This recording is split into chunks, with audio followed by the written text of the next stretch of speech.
제9강 목회 상담학의 신학적 지평에 오신 여러분들을 축복하며 환영합니다. 여러분들의 한 주간의 삶은 어떠했나요? 벌써 11월, 2021년 이제 2달 남았죠? 또한 저희 가을학기 목회 상담학도 이제 2번 강의면 끝이 나죠. 참 정말 세월이 많이 빨리 흘러갑니다. 지난 주간에 여러분에게 그 영적 멘토, 영적 스승에 대해서 여러분에게 숙제를 냈는데 영적 스승에 대해서 써주신 분들 감사드립니다. 우리 삶 속에 영적 스승이 있다라는 것은 큰 축복이며 나의 삶에 그 먼저 사신 분들의 지혜와 또한 그분들의 그러한 이야기를 들을 수 있다라는 것은 우리들의 삶을 조명할 수 있을 뿐만 아니라 우리의 삶에 어떠한 계획들을 세워나갈 수 있는 참 필요한 것이라고 생각합니다. 이제 이 한 해도 또한 이번 가을 학기도 여러분들 잘 마무리하시기를 바랍니다. 강의 들어가기 전에 우리 요한복음 5장 25절 말씀입니다. 진실로 진실로 너희에게 이르노니 죽은 자들이 하나님의 아들의 음성을 들을 때가 오나니 곧 이때라. 듣는 자는 살아나리라. 아멘. 이번 주의 숙제는 이번 강의 요약하시는 걸로 하시면 되겠습니다. 상담자의 가치관. 상담자의 가치관. 우리가 제6장, 7장에서 상담자의 특성, 가치관, 기능, 역할 이런 것들에 대해서 우리가 살펴봤는데 상담자의 가치관이 굉장히 중요하다는 것을 여기서 얘기하죠. 그래서 그 중요한데 왜 중요한가? 상담자는 자신의 가치관 및 신학이 상담과 내담자들에게 어떤 식으로 영향을 끼칠지 분명하게 알아야 되기 때문에 당신의 가치관이 중요한 것입니다. 그 상담자가 한 인간으로서 지닌 삶의 태도와 삶의 지향성은 매우 중요하기 때문입니다. 그래서 앤더슨은 이렇게 얘기합니다. 그의 책에서 목회 상담자로서의 능력을 갖추기 전에 살아있는 인간으로서 적극적이고 개방적이며 하나님과 이웃을 또한 나 자신을 진정으로 사랑할 줄 아는 인간이 먼저 되어야 한다라고 말을 합니다. 그래서 효과적인 상담을 위해서 자신의 신앙과 신학의 입장과 장단점을 잘 인식하는 예수 그리스도의 제자가 되어야 합니다. 그로 인하여서 상담자는 예수 그리스도와 밀접한 관계를 맺고 영적인 감각을 예민하게 길러가야 합니다. 이렇게 영적으로 민감하기 위해서는 우리가 늘 깨어 있어야 할 필요가 있죠. 깨어 있기 위해서는 늘 하나님 앞에 앉아 있어야 되겠습니다. 자기 홀로의 시간이 있어서 하나님과 대독하는 시간이 있을 때에 우리는 영적인 감각을 예민하게 기를 수가 있고 또한 그 자기 자신을 어떻게 인식할 수 있는지로 또한 깨달아 알 수 있는 시간이 될 것입니다. 그래서 하나님과의 관계성 안에서 자신을 세워야 하고 자신의 상담적 입장이나 과정을 하나님의 성업과 연관하여 볼 수 있는 눈을 가져야 합니다. 그것이 상담자의 가치관이 이렇게 중요하게 됩니다. 그러면 목회 상담과 신학의 관계에서는 신학은 목회 상담에서 어떤 역할을 하고 어떻게 영향을 미치는가에 있어서 신학적 입장에 따라 다르고 또한 실제적인 내용에 들어가면 그 의미와 방향이 아주 크게 달라지게 됩니다.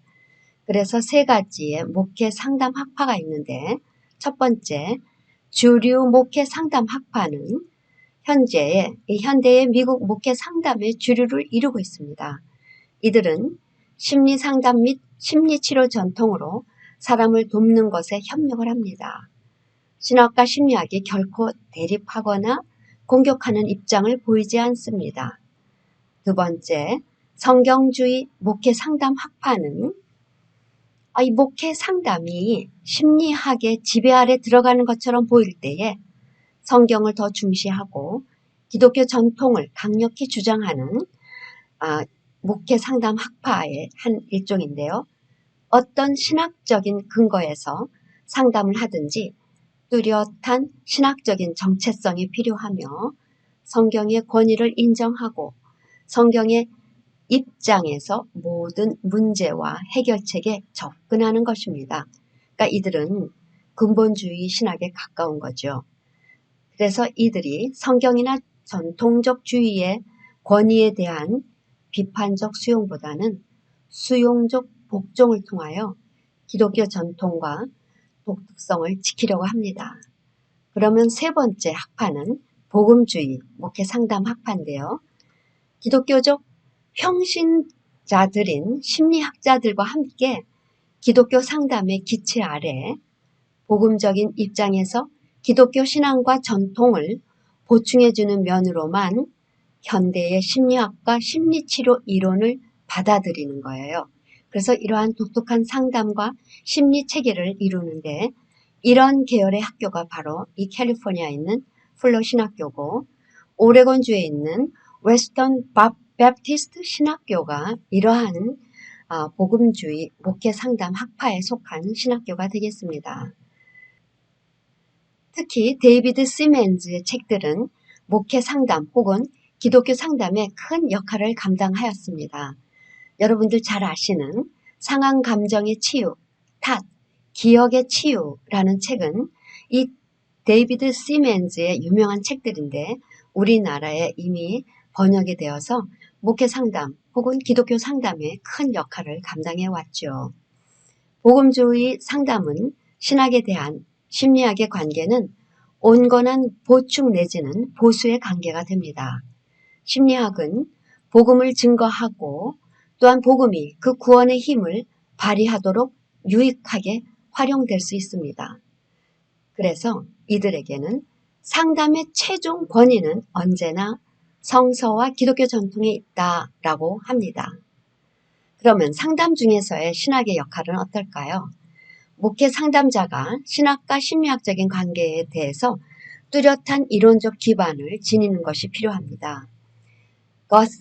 거스리의 목회 상담의 독특성은 바로 상담자의 신학적인 자기 이해에서 비롯된다라고 말을 합니다.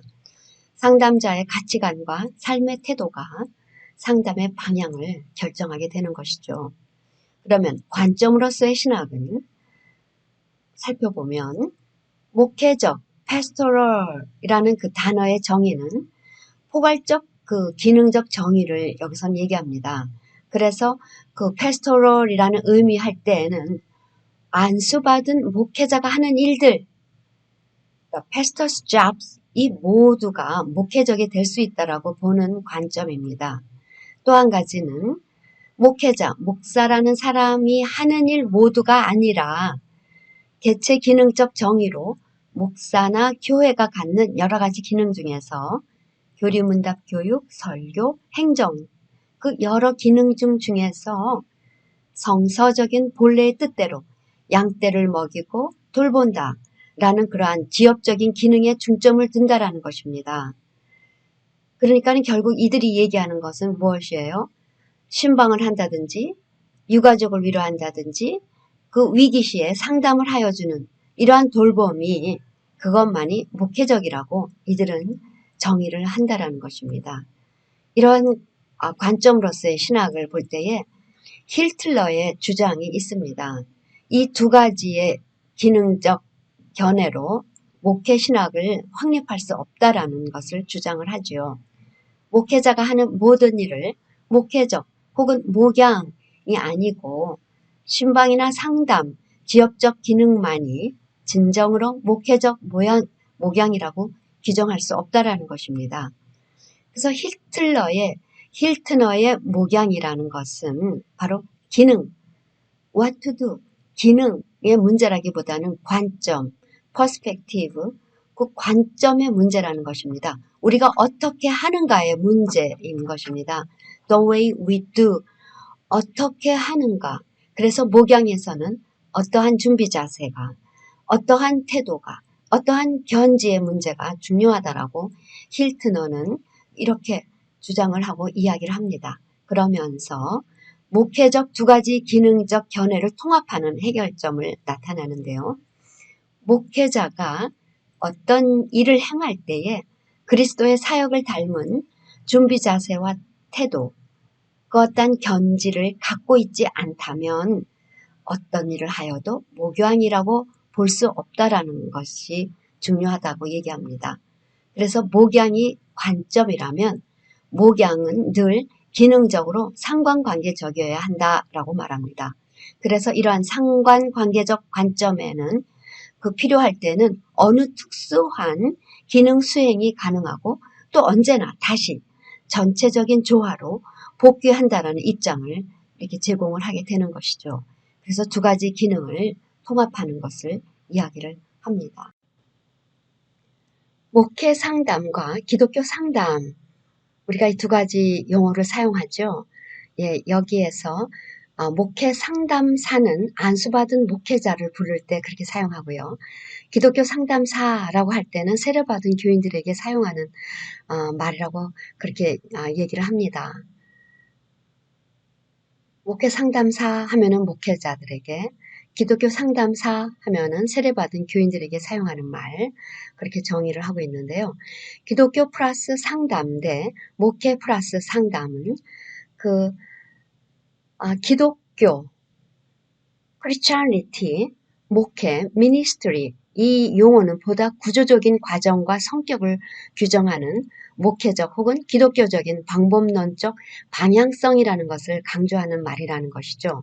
근데 목회, pastoral, 그 상담에서는 목회적이라는 수식어는 목자, shepherd, 목자 대신 그리스도의 사역을 신학적으로 재해석하는 목회 신학적인 방법론의 관점이라는 것입니다. 그래서 목회 신학은 목회 상담의 모체로서 그 목양의 관점을 연구하는 데서 나오는 학문이다라고 소개를 합니다. 목양의 관점, shepherding perspective.